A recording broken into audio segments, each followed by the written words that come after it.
మీ అందరికీ కూడా హక్కుల ప్రధాని భారత రాజ్యాంగ దినోత్సవ శుభాకాంక్షలు తెలియజేసుకుంటూ మరి వేదిక మీద ఉన్న పెద్దలందరికీ కూడా నా యొక్క నమస్కారాలు తెలియజేసుకుంటూ ఉన్నాను.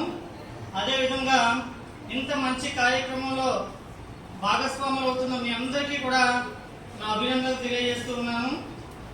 ముఖ్యంగా భారత రాజ్యాంగ నిర్మాణ వ్యవస్థ పరిపాలనా వ్యవస్థ భారత రాజ్యాంగంలో మన కొరకు కల్పించబడిన హక్కులు వాటి యొక్క విశిష్టత ఇలాంటి అన్ని విషయాలు కూడా మరి తెలుసుకోవడానికి ఇంత మంచి మహత్తర కార్యక్రమాన్ని ఏర్పాటు చేసిన ఎంపీజే ఎగ్జిక్యూటివ్ మెంబర్స్ అందరికీ కూడా మరొకసారి నా యొక్క అభినందనలు తెలియజేసుకుంటూ ఉన్నాను.